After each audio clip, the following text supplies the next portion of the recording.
বলবো সেটা একটু মন দিয়ে সবাই শোনো, দেখতে পাচ্ছ তো?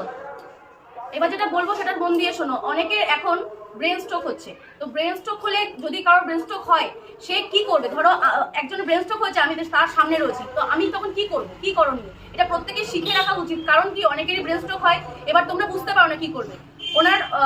ওনাকে কথা বলতে বলবে, ফার্স্টে জিজ্ঞেস করবে তোমার নাম কি, তুমি কেমন আছো, বা আমাকে তুমি চিনতে পারছো কিনা, এগুলোকে জিজ্ঞেস করবে।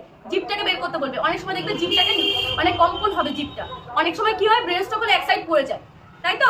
তো ব্রেন স্ট্রোক হলে তোমরা যখন বুঝতে পারবে, এই সিমটমগুলো যখন দেখতে পাবে বা বুঝতে পারবে, তখন কি হবে, আমাদের যে কনিষ্ঠ আঙুল আছে, কনিষ্ঠ আঙুলের এই যে করের যে পিছন পোর্শনটা, এখানে জোরে চেপে ধরে রাখবে। যতক্ষণ না তাকে হসপিটালাইজ করছো, জোরে চেপে ধরে রাখবে, এই হাত কিন্তু ছাড়বে না, প্রথম কথা। আর দ্বিতীয় কথা, তাকে কি বলবে, তাকে বলবে যে তাকে সোজা করে ফার্স্টে বসিয়ে দেবে। সোজা হয়ে বসো, সোজা হয়ে বসো, পা সোজা করো, এরকম ভাবে সোজা করে বসিয়ে দেবে, কোনো কিছু সাপোর্ট দিয়ে সোজা করে বসিয়ে দেবে। এবার ধরো মনে করছো এক সাইড পড়ে গেছে, এক সাইডে কোনো হাতটা তুলতে বলবে, দুটো হাত তুলতে বলবে। ধরো এক সাইড তুলতে পারছে না সে, তখন কি করবে তোমরা, ধরো এক সাইডে ডান সাইডে কোনো প্রবলেম হলো, তখন কি করবে, বাঁ দিকে এরকম কাট করে দেবে, মুখটাকে কাট করে দিয়ে এই যে ডান পাটা এইভাবে প্রেসার দেবে, ঠিক আছে?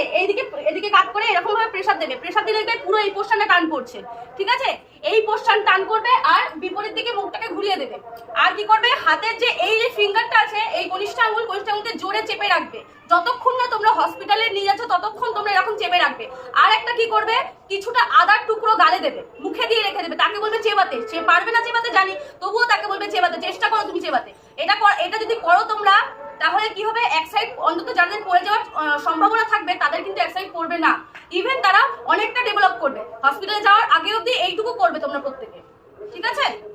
এটা যখন করছো তোমরা, অনেকের কি হবে, কান দিয়ে বা নাক দিয়ে বা মুখ দিয়ে ব্লাড বেরিয়ে আসবে। এটা কিন্তু ব্লাডটা বেরিয়ে আসা কিন্তু খুব ভালো লক্ষণ। কেন ভালো লক্ষণ?